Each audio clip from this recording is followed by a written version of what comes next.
In the single bark formation, double A under center. The noob flinked out to the right, Arya the tailback. D is in a 4-3 defense. Ball is snapped. It's a flea flicker. Touchdown Bears! The two-pup conversion to come. And welcome into Pup Conversion. I'm Double A, joined by the noob, and Arya Bark is wandering around somewhere as usual. So, this is the second opening to this because I tried recording a first one, and I was told that I was getting a false start penalty because I didn't know where to go. Well, when you start confidently and then go downhill really quickly from there, you got to get a penalty. Replay first down. It wasn't that bad, was it? You got 2 seconds into the speaking there. Yeah, it was pretty bad. 2 seconds is better than 0. Okay. All right. Anyway. Whatever. All right. So when we did our pilot episode, we were going over my top 5 wish list for the Chicago Bears, and we are now going to revisit this. Now the free agency is dropped. We have started. We're going to go over what I wanted and the results of where those guys ended up landing. All right, let's do this. All right, so my number 1 was the guard from the Chiefs, Trey Smith. This is one of those where I thought he was going to be that centerpiece in which the Bears were going to build around, and that quickly got dashed when Kansas City threw that franchise tag on him. He ended up signing the franchise tag, which is equivalent to 1 year, $23.4 million with Kansas City, making him one of the highest paid guards in the NFL. Wow. So what's the deal with the franchise tag? What is that? So with the franchise tag, each team has the ability to put on either a franchise tag or a transition tag. And basically, the reason why they do that is because in all the other sports, you might have a superstar that you don't want to walk out the door and then they end up leaving anyway. So a really good example of this is a couple of years ago, you had the Los Angeles Angels in baseball who had Shohei Ohtani, and because they thought they were going to make a playoff run, they didn't trade him at the deadline. Well, then in the offseason, Ohtani walks, goes to the Dodgers, and guess what? The Angels no longer have their superstar, and they got absolutely nothing for him. So that's why you have in football the franchise tag, which is basically saying, we don't want you to walk out the door. We're going to put this tag on you, and then it's going to result in you getting paid the average of the top 3 players in your position group, and you're stuck in that contract for the next year. The only downside of it is certain players take offense to this. I mean, I personally wouldn't take offense to getting $23 million a year, but it's something where there's been players like, famously, Le'Veon Bell, the running back for the Steelers several years ago, got franchise tagged, and he said, you know what? I ain't going to play for you. I just sat out the entire year. Wow, what a waste of $23 million. It wasn't that high at that point, but yeah, definitely. So that's what Casey ended up doing. They put that franchise tag on him, and they ended up keeping him. But what that ended up doing, we'll discuss that in further detail later on in the podcast, but because they spent so much money on Trey Smith, then that meant they had to cut ties in other areas and save money in other areas, and that's why the Bears were able to trade away a 4th round draft pick this year to get Joe Thuney. So it's kind of a back and forth kind of thing of, yeah, they got Trey Smith, but then we ended up getting one of our guards for a cheaper price than if they didn't have to let the salary go. All right, so that was my number 1 guy. My number 2 guy did actually end up with the Bears, and that is center Drew Dalman. Drew Dalman signed a 3-year contract worth $42 million. This included a $6 million signing bonus, $28 million guaranteed, and an average annual salary of $14 million. So was Drew Dalman the guy that had experience working with Ben Johnson and the offensive coordinator before this? Or am I making that up? I understand where you're going with that. That was the other trade that the Bears had made. That was Jonah Jackson from the Rams that ended up having the experience with Ben Johnson. Drew Dalman was the center for the Falcons. He was the guy in which was super young. He's known for being more of a run blocker than a pass blocker. But what's going to be interesting is to see how Ben Johnson uses him, because running was a huge part of Ben Johnson's game back in Detroit. That's why he had signed David Montgomery, the former Bear, and then turned around and with a top pick in that first round, he had picked up Jahmyr Gibbs, so that way they had that Thunder and Lightning combination. Okay. So Drew Dalman to the Bears. That was my number 2. I'm very, very happy that we started to build up that offensive line. I do think that we'll cover it a little bit later, but I do think there's still a little bit of question marks with that offensive line, but I think for right now, they've made a really good start. All right, so on to number 3, offensive tackle Ronnie Stanley. So Ronnie Stanley, former Baltimore Ravens left tackle. Well, I'm saying former, but he ended up going back to Baltimore, so I guess he's not really a former Raven. Signed 3 years, $60 million contract with the Ravens, $44 million guaranteed, and he received a $20.45 million signing bonus. Did we make it past him at all, or no? You know, it was one of those where they kind of kept it in-house, and I'll be honest with you, I'm okay with Stanley not coming to the Bears simply because he's overpaid, in my opinion. It sounds like, let's say by some chance he didn't sign with Baltimore, New England made a huge pass at him. So I think that he would have ended up either sticking in Baltimore like he did, or he would have went to New England. I don't think the Bears had the stomach to pay him that much. And honestly, I don't really know if he's worth it. I mean, he was one of the most dominant tackles in the league. He got injured, had a resurgence last year, but what are we basing it on? Are we basing it on how he was before his injury? Are we basing it on 1 year of resurgence? I just don't know, and that's a huge gamble to take when you have first-year head coach Ben Johnson at the helm. Yeah.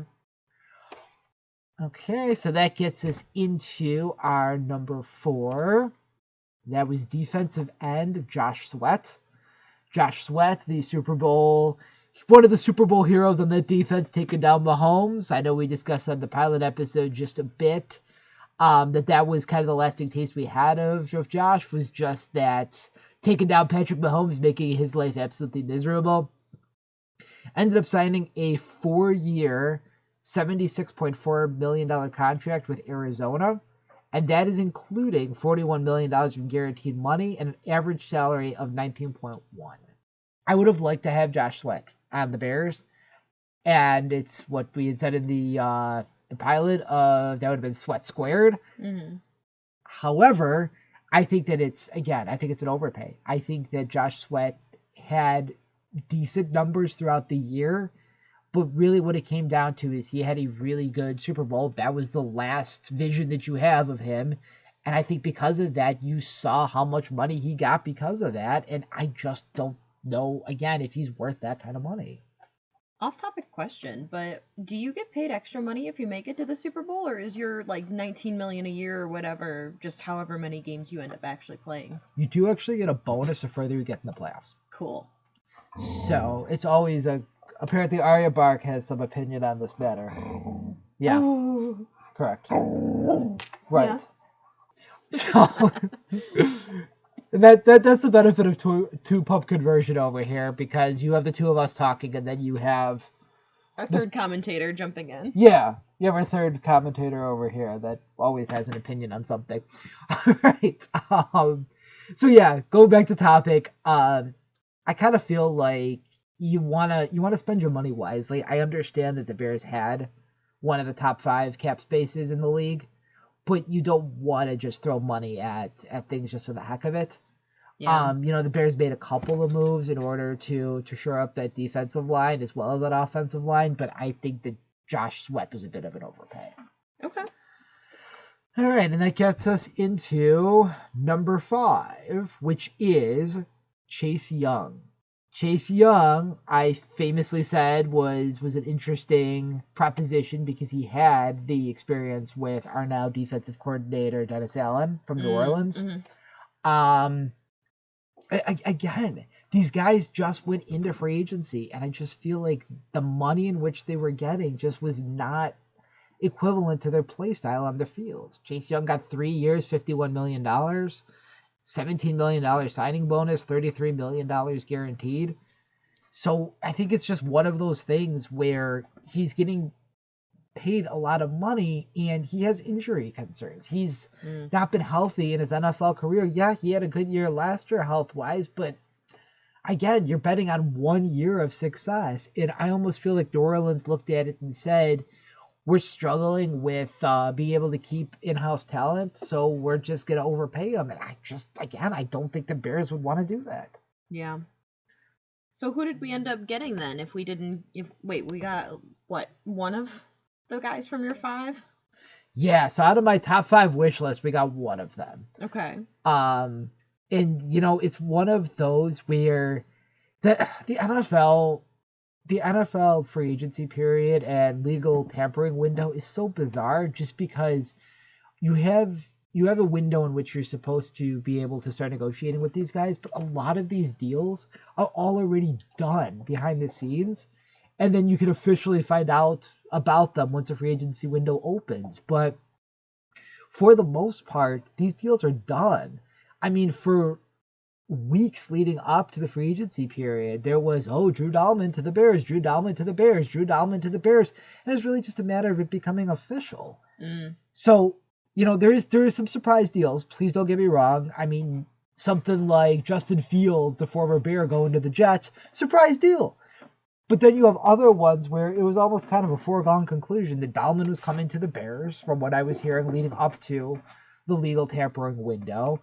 It definitely is, like I was saying, is a really good way to start building. I think that a lot of the successful teams have successful centers.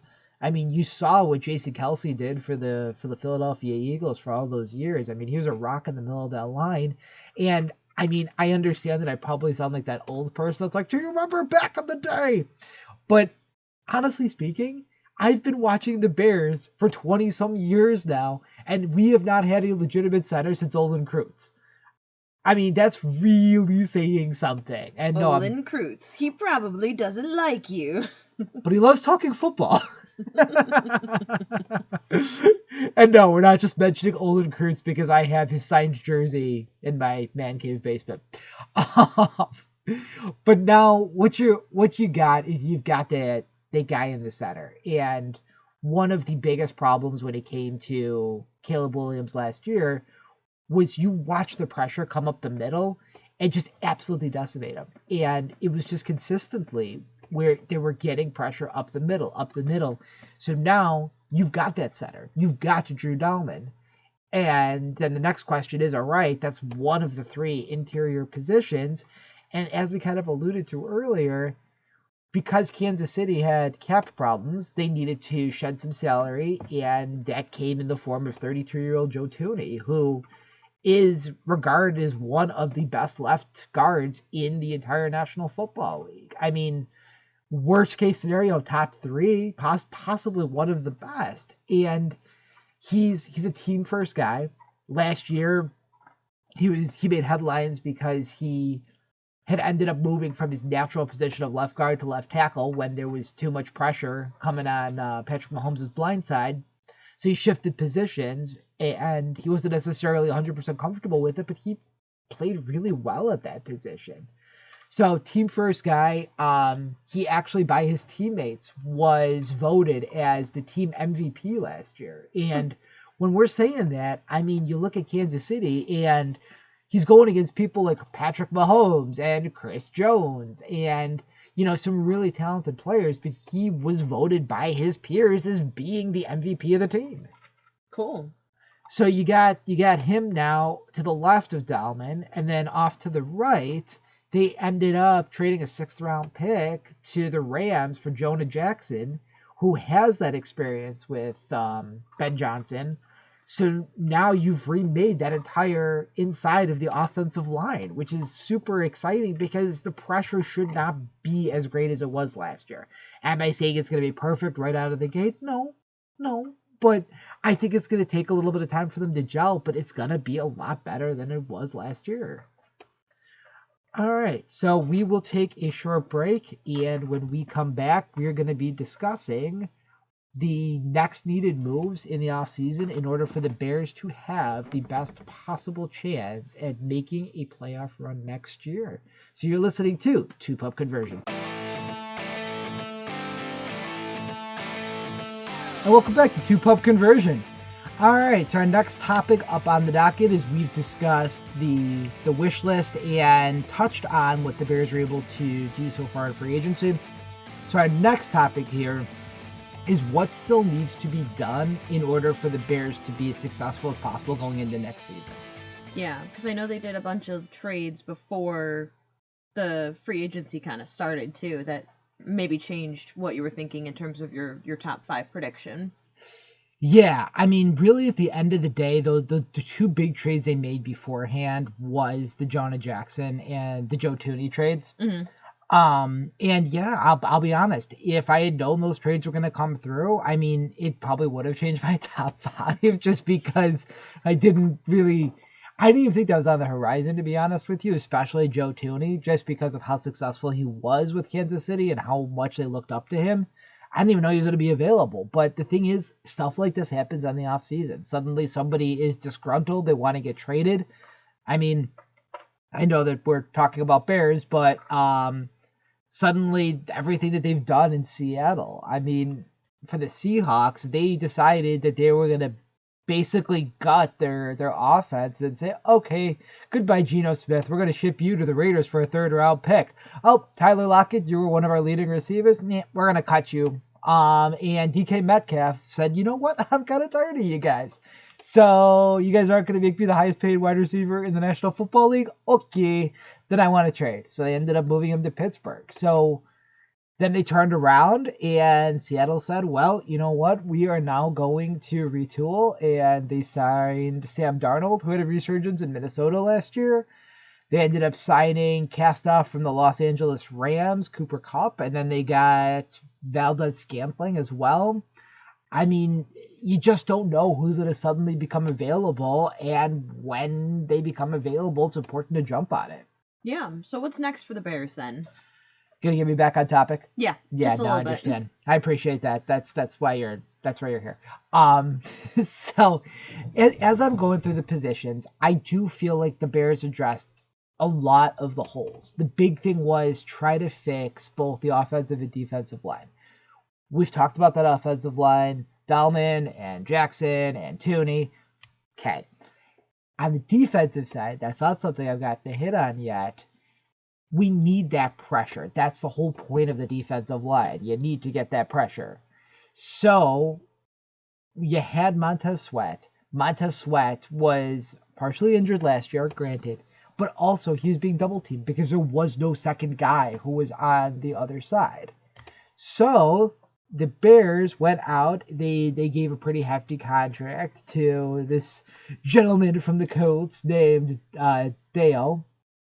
I would try the best I could to try to say his last name, but I think that, I'm going to be honest with you, that might be a game that we play on here because God only knows how to say this. If you'd like to try co-host. It's not even that hard. Odeyingbo. Are you sure? No, but I'm going to go for it confidently.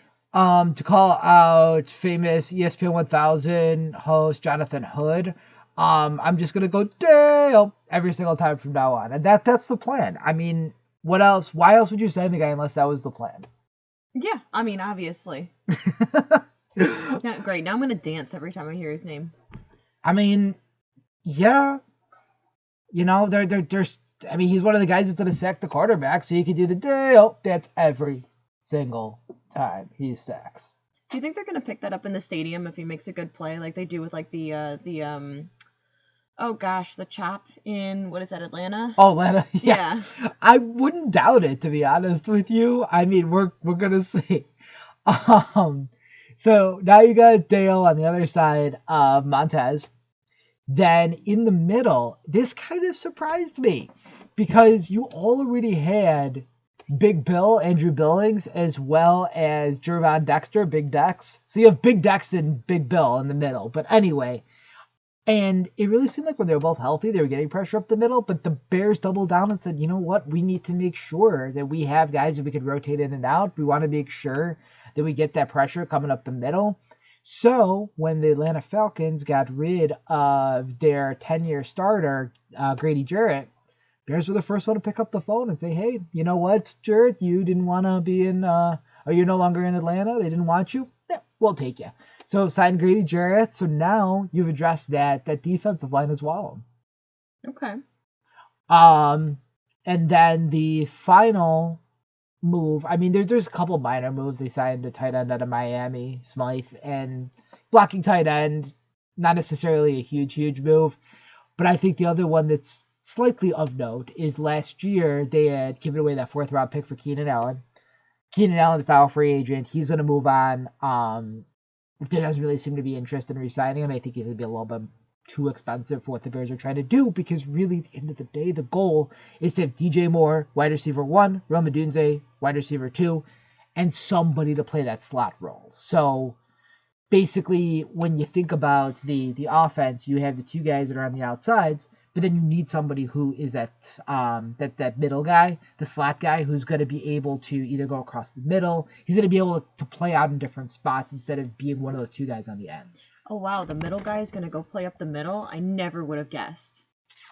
Okay, why did I ask you again to help me out here? So this guy, because apparently we like signing guys with fun names this year. Not that I can pronounce Deos, but this guy, Olamide Zaccheaus. Okay. What position is he playing? He is a slot receiver. Oh, okay. The guy up the middle. The middle guy up the middle. Right. The middle guy. The middle guy that's playing up the middle. That middle guy? Right. Hashtag Cuscotopia. So now you've got your wide receivers 1, 2, and 3 set. So I'm happy with that. There's a little bit of back and forth as far as what they're going to do for kick and punt returners. It sounds like there was a wide receiver who was Macaulay Hardman, who had visited with the Bears, visited with the Packers, and signed with the Packers. So it's like, shoot. But Bears quickly pivoted. They went out and they got former Baltimore Raven, Duvernay. And he is going to be an electric returner. I'm very excited to see what he can do.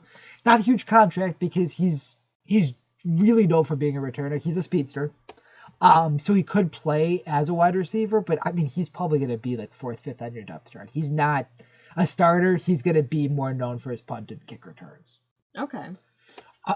So as I go position by position, I feel like the quarterback room is fine. I understand that you might want that veteran presence in the room, but I don't know. I think we're good with Caleb and Bajan for now. Wide receivers, as I mentioned, we have DJ Rome, Zaccheaus, Devin Duvernay. It would be nice to have one more, but I don't think that's necessarily like a need, a super important need. If we sign another one, fantastic. If we don't, I think we should be fine to possibly go like late in the draft for somebody. So I wouldn't really worry about that. At tight end, again, I think we're okay with just Komet and Smythe. It would be nice to have another one, but I think that you really only need one pass catching tight end. If you got a second one, I mean, there's whispers of if he's sitting at 10, the Bears might go after Tyler Warren, who was the best tight end in college football last year, but I don't know. I think that's going to be a reach. Where I think you need the most improvement is I think you need another running back. I think that I'm a little bit hesitant to go into the league year with DeAndre Swift, Roshan Johnson, and Ian Wheeler. I think what kind of is concerning me is Swift can be an electric back when put in the right system.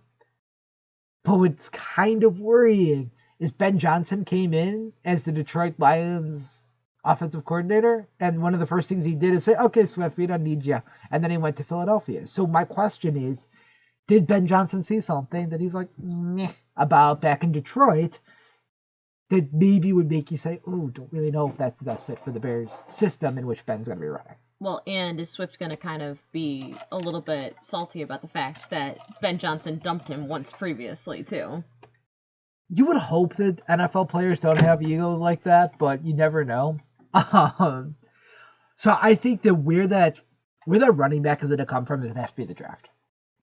I don't think there's anybody out there right now that I would say, yo, let's pay big money for, because last offseason, there was guys if you wanted to do something. You had King Henry. You had Saquon Barkley. According to Hard Knocks, Saquon Barkley, we were second on his list last year, but still not heard about that or anything. You had Joe Mixon. You had guys that you could have signed. This offseason, there really wasn't that running back that was like, oh my God, he's your number one. So I think that's going to have to come in the draft. Now, the big question is, how high in the draft would you go after a running back? I don't know. It sounds like, allegedly, from the draft experts, this is one of the deepest running back drafts in a very long time. So you don't necessarily have to go after a running back with your first pick. You could go into the second round. Okay. So quick tangent, with all of like the changes that they've been making and stuff like that, like, are we looking like we're in rebuild mode basically at this point, or No. is this pretty normal for them to be making this many changes? I think that you have Caleb Williams on his rookie deal still, so you really want to try to go after it while you can, and I think that getting that running back is absolutely huge. Yeah, so if that's so important, then why are we not going for them in the first round of the draft? That's a really good question. I think there's this philosophy that you want to, so like let's say a quarterback. Mm-hmm. They come into the league, they're making a small amount than the really high paid quarterbacks. You have like the really high guys, Burrow and Mahomes, stuff like that, making like $50 million. So that counts a lot towards your salary cap. Yeah. So then when you have a rookie come in on a quarterback deal, they're making significantly less than that. I mean, you're talking about, depending on where you're going in the draft, anywhere between like 8 to 12 million. So it's a lot less. Oh, pennies. Yeah, oh yeah, pennies. Oh, those poor starving artists. But then you got the problem of the running backs. The running back over the years, again, I'm going to sound like the old person, but the running back over the years has been devalued. So basically you're looking at the really good veteran running backs are making nearly as much as these rookie deals. So it's something where you're not getting bang for your buck, because now if you're going out and you're getting a quarterback, you're getting them for significantly less than the really good ones. The running backs, it's different because these guys are just making a couple million over what they're making on their rookie deals, so you're not getting as much value for the pick. Okay, so then you want to go down in the draft so that you're just getting them for a lower value, because that's basically where they're going to stay. Correct. As they stay with you. Correct. Okay. So I think running back is definitely a spot in which I would try to improve. I think that if the number one running back out of Boise, Ashton Genty, did fall to you at 10, I think you'd have to at least consider it. And a lot of that is because of the needs in which you addressed in free agency. You have the flexibility to go after the best player available. That's not something the Bears have gotten to do for a really long time. The Bears have had to, as they say, shop hungry because it was, we really need blank. So we really need an offensive lineman. We really need a wide receiver. We really need And then you end up overpaying, right? And then you end up having to select somebody, and maybe there's somebody that was better. Maybe you really need that offensive lineman, but there was an absolute standout defensive end that you didn't get because you had to go after a need versus being able to just go for the best player on the board. So if he falls to you, I would consider it. I think there's a lot of stuff that they could do in the draft, and we can cover that in a later podcast. So finishing up on the offensive side of the ball, right now our offensive line from left to right is looking like Braxton Jones, Joe Tooney, Drew Dahlman, Jonah Jackson, and Darnell Wright.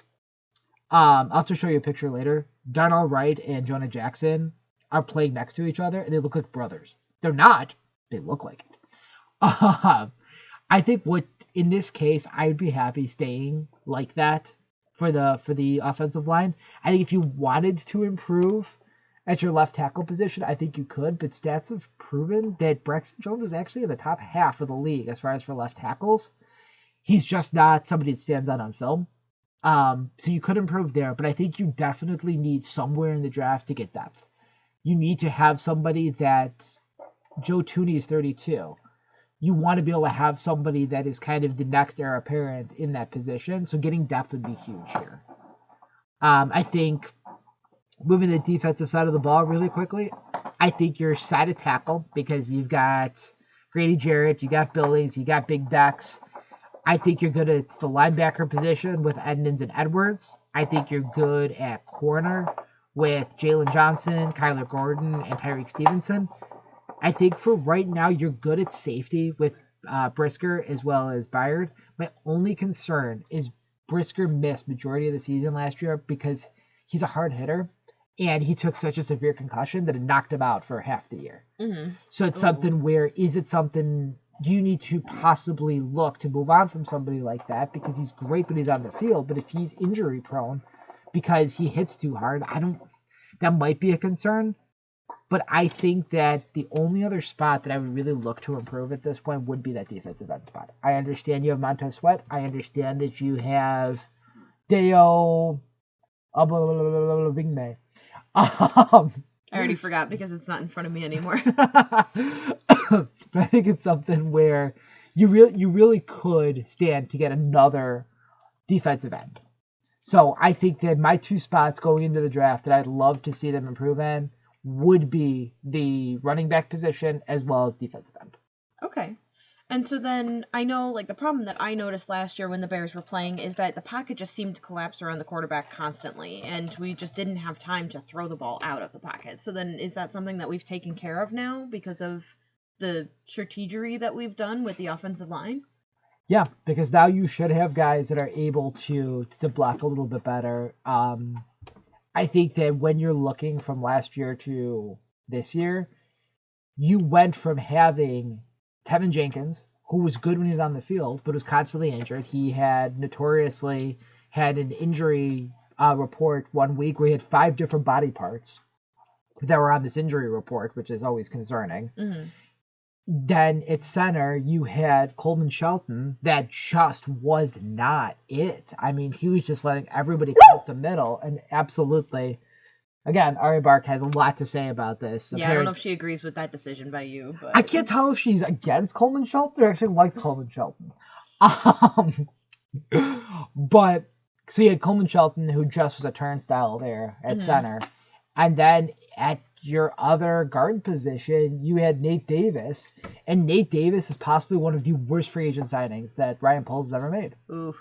And a lot of that is because he was in Tennessee. They said he was lazy. They said he didn't like to practice.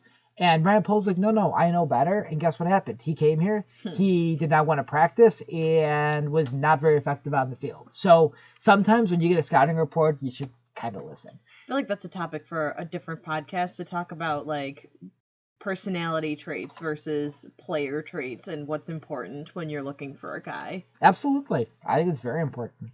So you went from having those three to now having Jonah Jackson, who has the experience with Ben Johnson, Drew Dahlman, who was the top center in this free agency period and is only 25, so could grow up with Caleb a bit, but still has the NFL experience. Yeah. It's not you're not having a rookie protect him. And then Joe Thuney, who is one of the most respected and one of the best left guards in the league. To me, that sounds like it's a lot better protection for Caleb. Yeah, definitely. All right, what's next? All right, so we will take another break here. When we come back, we will talk about the infamous Ben Johnson effect and what exactly that means. You're listening to Pup Conversion.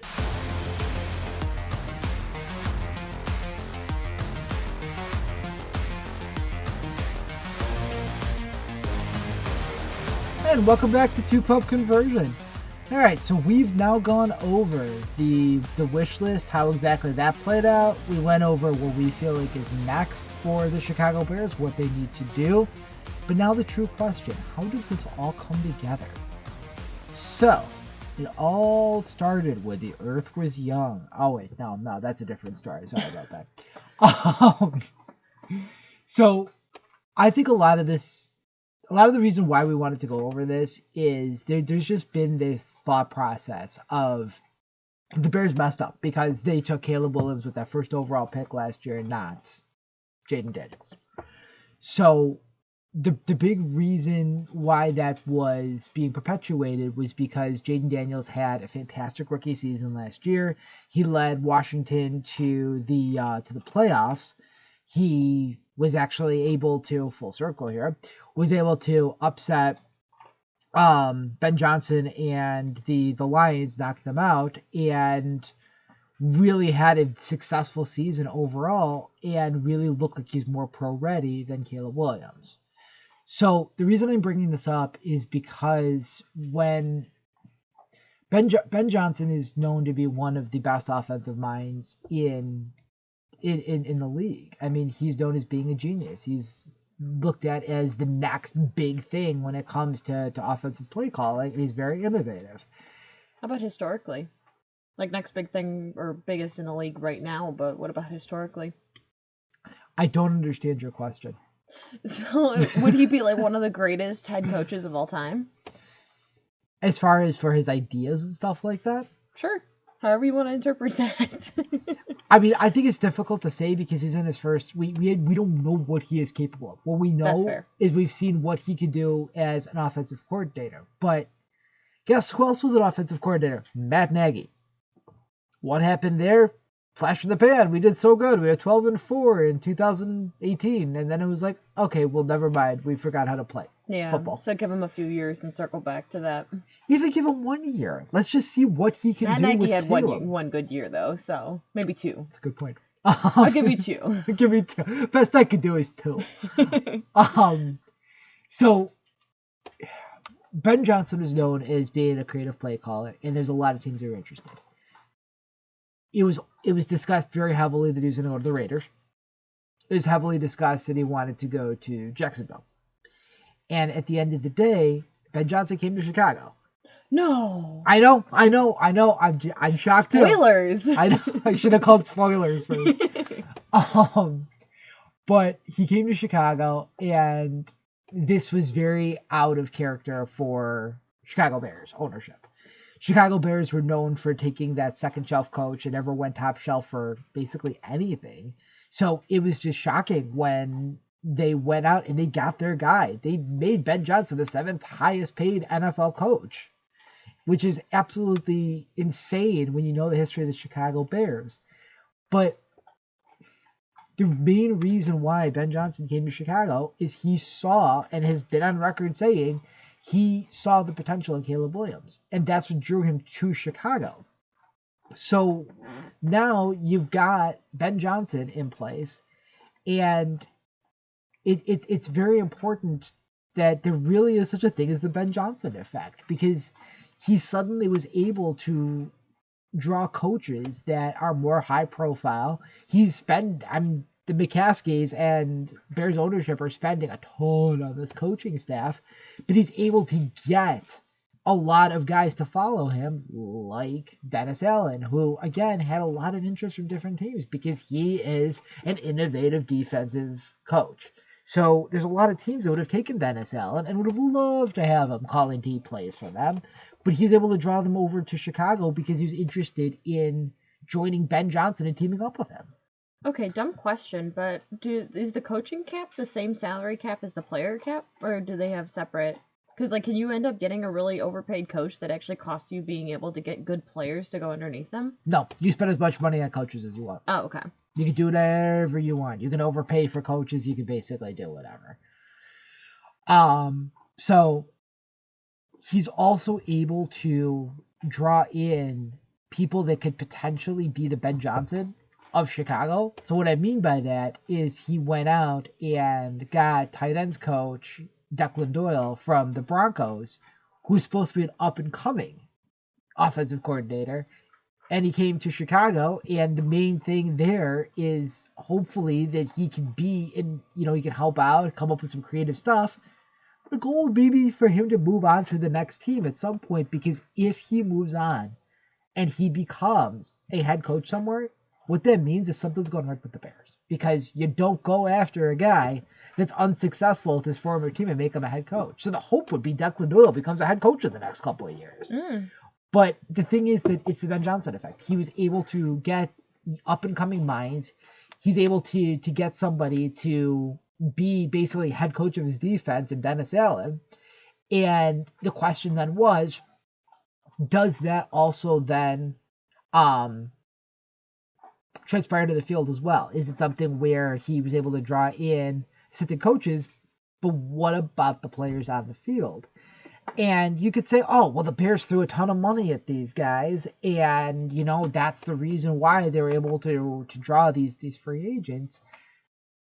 That's easy to say, but then you have the reports coming out that, according to CBS's Jonathan Jones, it was reported that Drew Dalman, that price center that I wanted, number 2 on my wish list, turned down more money from other teams because he specifically wanted to play in Chicago.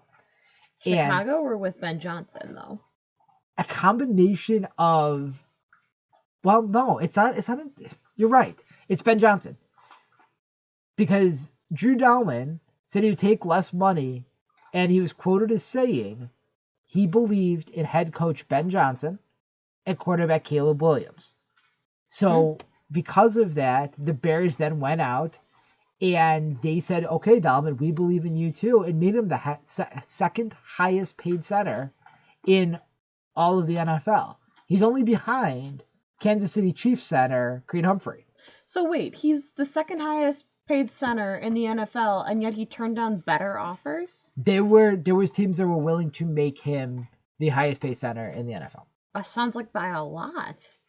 Jeez. I don't know if it would be by a lot. I think that there was teams that had money. They were going to go out there and flash their money absolutely everywhere.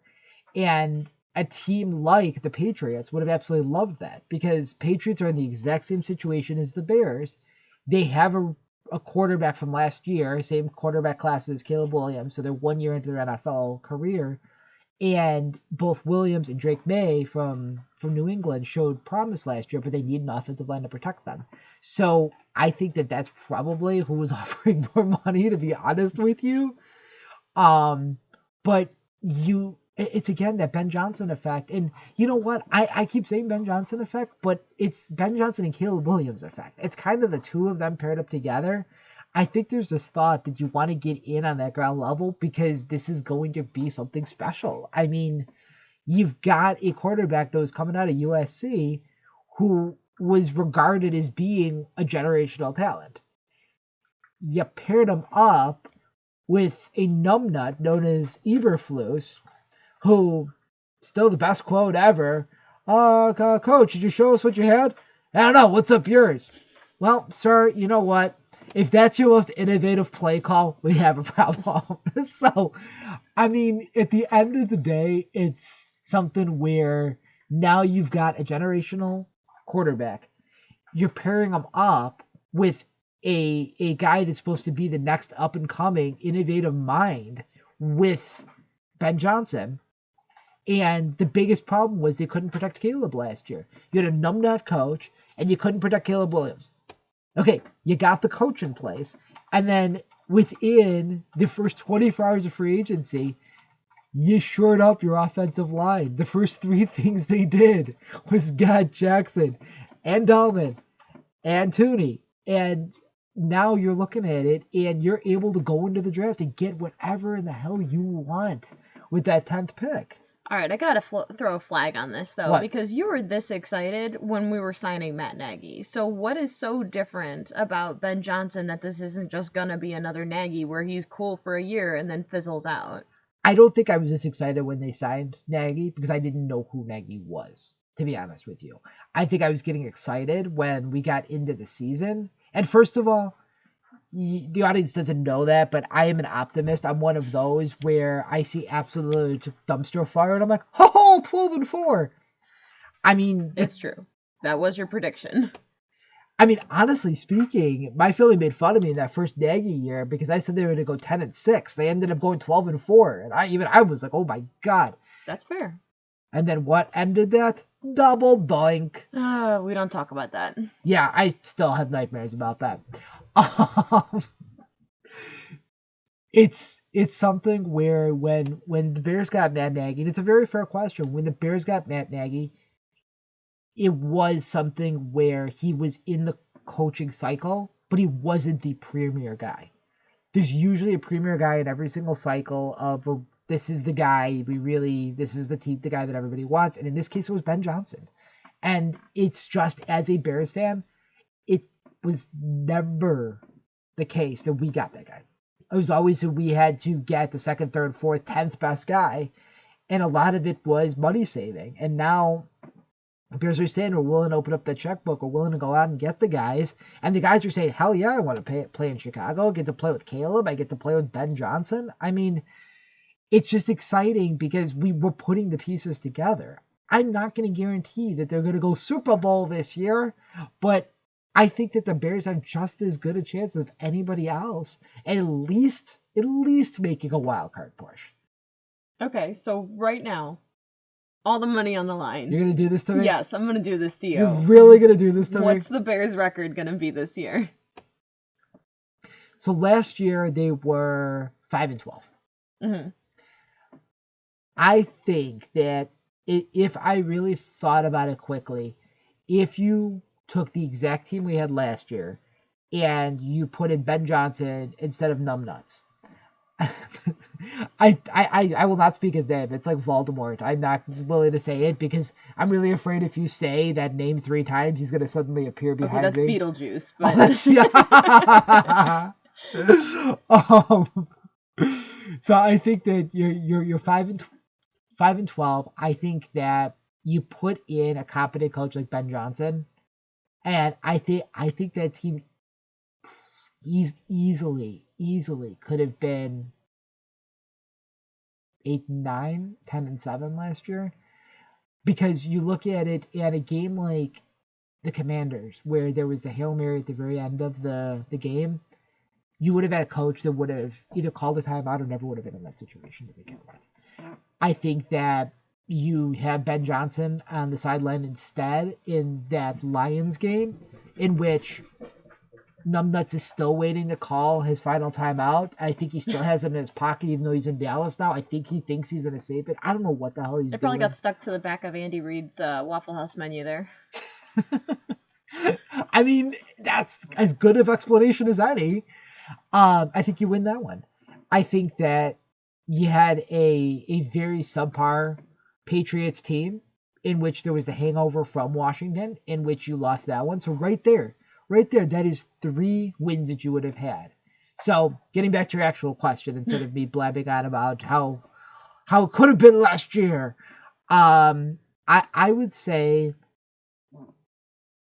that the basement for me, the floor for me is 10-7. Okay. If you really want where I think this is going to go, I'm going to hate myself for this. I think you're 12-5. Okay. So where did we pick up the extra game? Because last year their record was 12-4. No, 5-12. Oh, you said it was 5-12? Okay.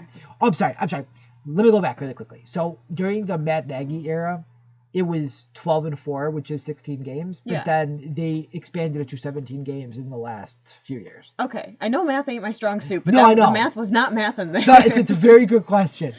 So I really do think that you've got a lot of promise going into next year. I think you have a chance of really making a wild card push. I think another thing that is going to be very interesting to see, because I legitimately do not know what this looks like. You got Ben Johnson, okay? That improves the Bears. What does that do to your division rival, though, in the Lions? Because the Lions' offense has been completely predicated around Ben Johnson's system and how he is running things. That offense is created for Ben Johnson. The next offensive coordinator might come in there and say, I'm not trying to run a 2 running back duo team of, what did they call themselves? Oh, yeah, Sonic and Knuckles, because one of them was a bruiser, the other one was fast. Okay, whatever. Maybe they don't want Knuckles and Sonic. Maybe you don't want a guy like J-Mo that can go over the top and be that speedster and just run go routes. Like maybe it works, maybe it doesn't. I mean, Detroit did promote from within, which is interesting. So maybe you kind of still have some of that Ben Johnson after effect. But is it something in which it helps the Bears but also makes the Lions worse? Yeah, that's fair. So I mean, the moral of this story is the Ben Johnson effect is real, and for all the haters out there that did not want us to be drafting Caleb Williams and why Jaden Daniels, all I'm going to say is if you believe in the Ben Johnson effect, you also have to believe in the Caleb Williams effect, which is the reason why Ben Johnson came here. So guess what? Everything and all roads lead back to Caleb Williams being the pick. We shall see. Thank you very much. All right, one final break here. When we come back, we are going to go around, talk about a little bit of stuff outside of the NFL and Bears world. We'll talk about other sports when we come back here on Pup Conversion. Go Sports Ball.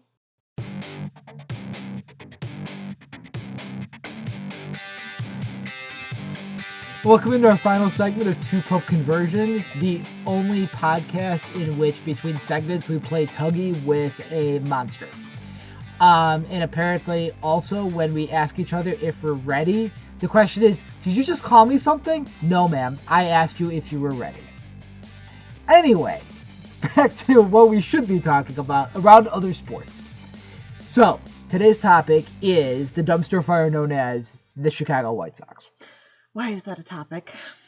I know it's one of those where when stuff is so bad and they have to say like swear words on TV and stuff, they just bleep it out. I feel like you should just have to bleep out absolutely everything when it comes to the White Sox. It should just be like, and now we're going to talk about the Chicago White. Oh wait, that's not right either. Anyway, so let's actually get on topic here because apparently I can't do that.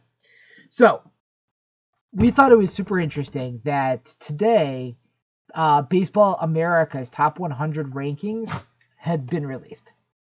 And what's interesting about it is the White Sox, I mean, this is an interesting part, the White Sox are 0. What? So apparently Arya Bark has a thought on this matter. She wants to know why the White Sox are so bad. So, I mean, that's a really good plug time where if you would like to come up with a question, you can email us at TwoPupConversion@gmail.com. You can also hit us up on Twitter, or apparently you could come into the Man Cave basement and you can yell at me because apparently that's how Arya puts in her suggestions. All right, but old man, it's not Twitter anymore. It's called X. Way to show your age there, friend. Do you remember when we used to be able to tweet each other? Okay, apparently now we have to call you Noob Nine Fingers because I think you just lost one. Lost it in a fight for a monster. Okay. You're such a bully. I don't want to play anymore. Yeah, I miss Fernando Tatis as well. Yeah, Chris Sale was pretty good. Anything else? You're right. Andrew Vaughn is a bum. All right.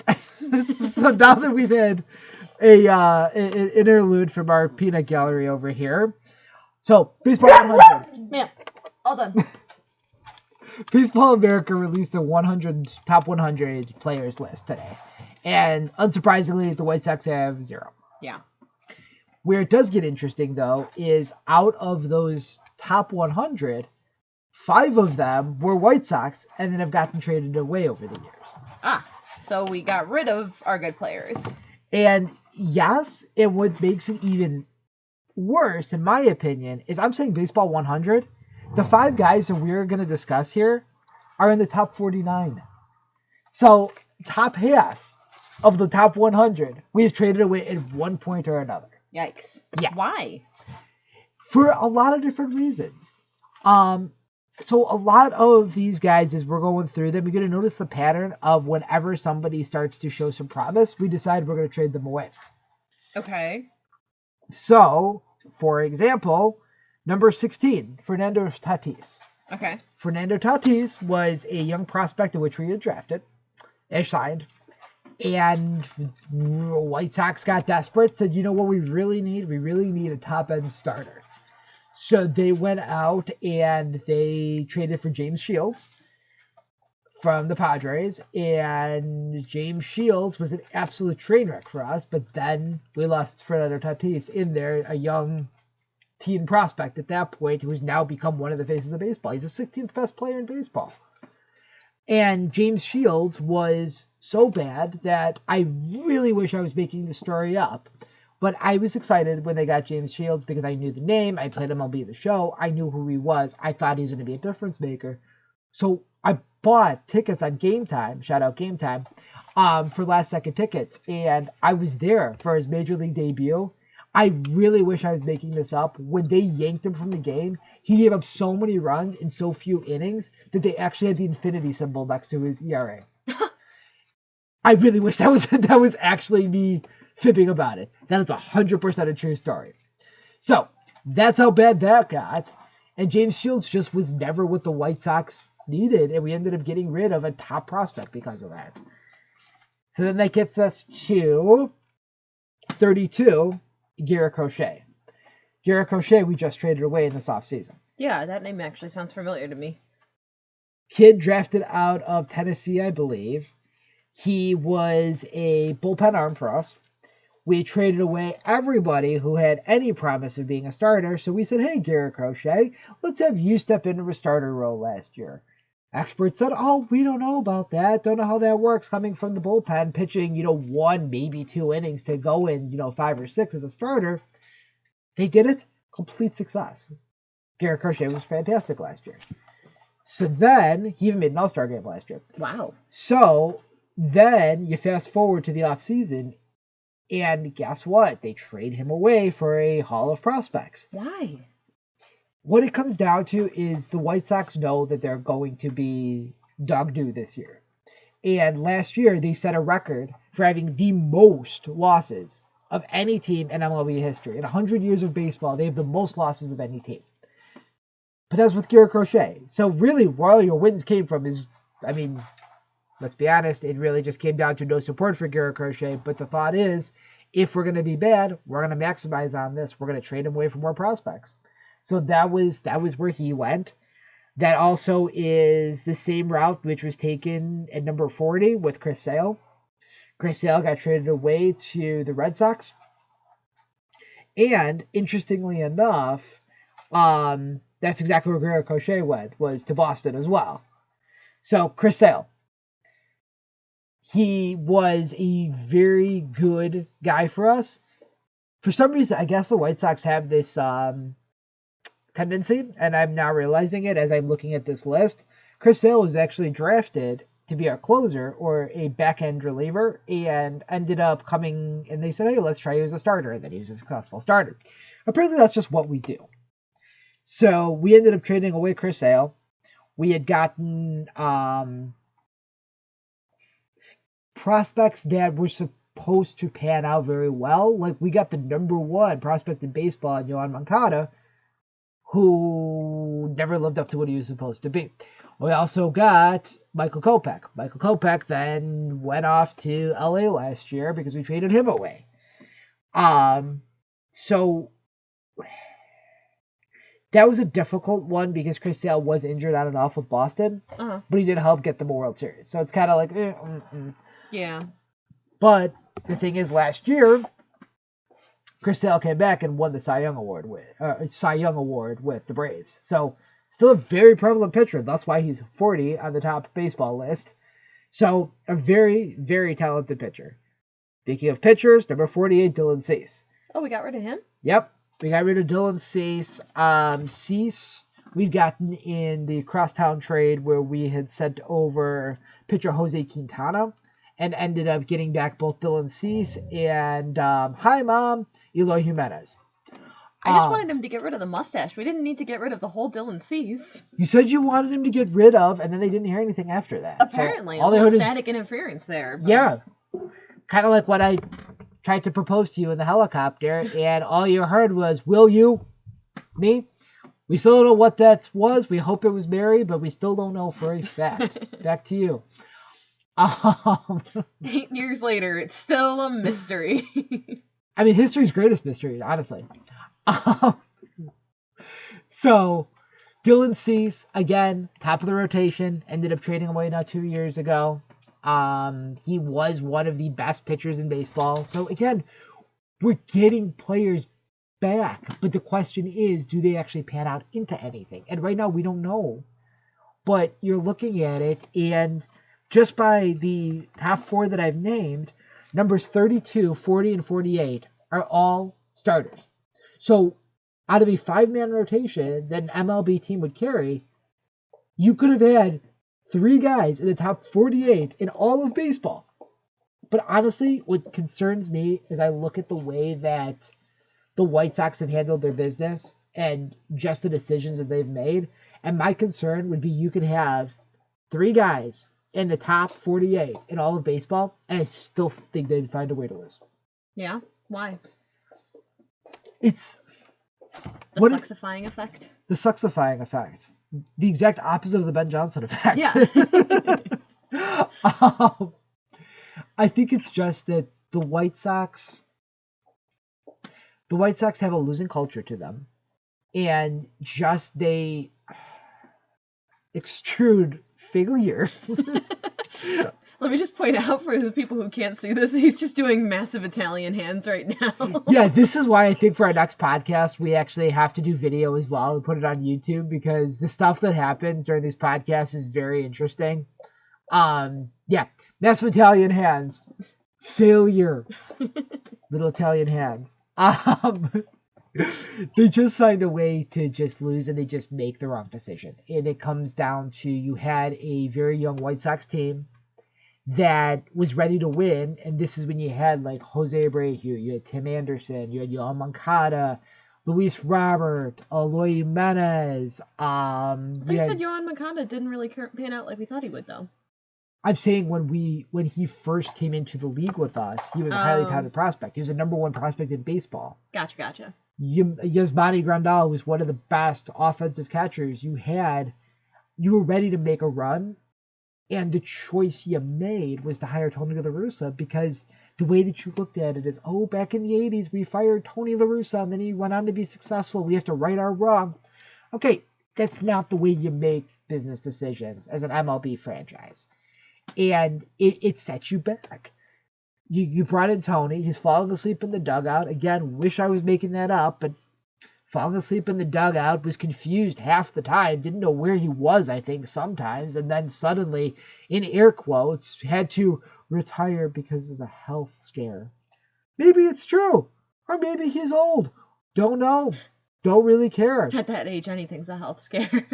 Yeah, that's fair. You get up, you look the left or right too fast, you're like, oh, health scare. Yeah, possibly, probably, sir. Speaking of that, do you know that Tony La Russa is actually an advisor in the White Sox front office still? Oh, no. I know. It hurts so bad. So then, you make those decisions, and that team never lived up to what they should have been. They got to the playoffs, and it was like, oh my God, here come the White Sox again. And then they got swept out back-to-back years by the Athletics and the Stros.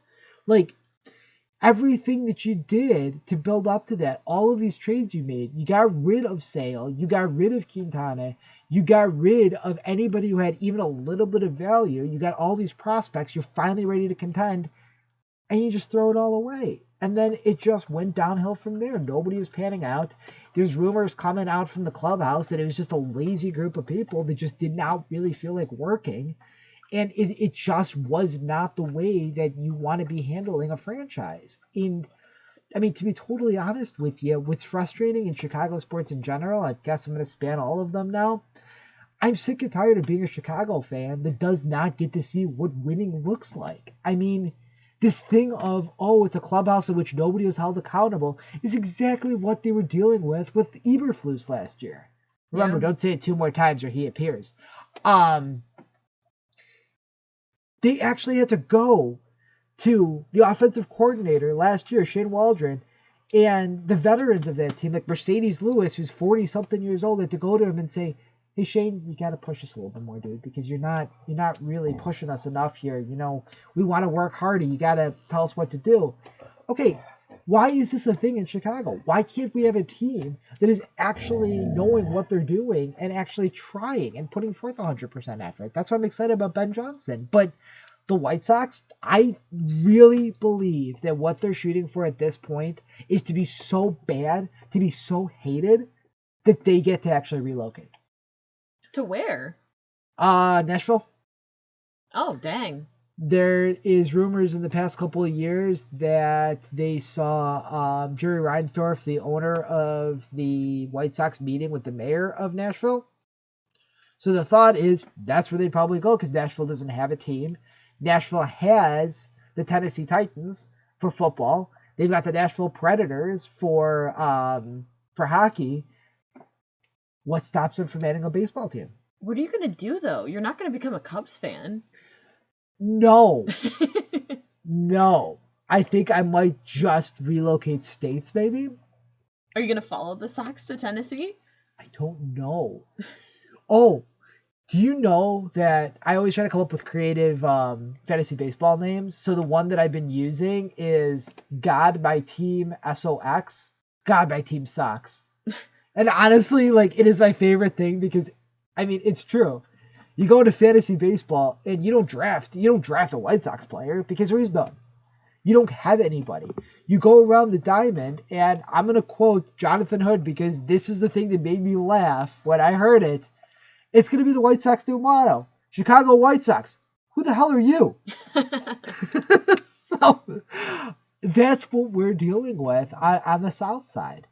You get to look and say the guys that we have traded away, there's now 5 of them in the top 49 of Baseball America's top 100 players. You have a team that you don't know who the hell any of these players actually are.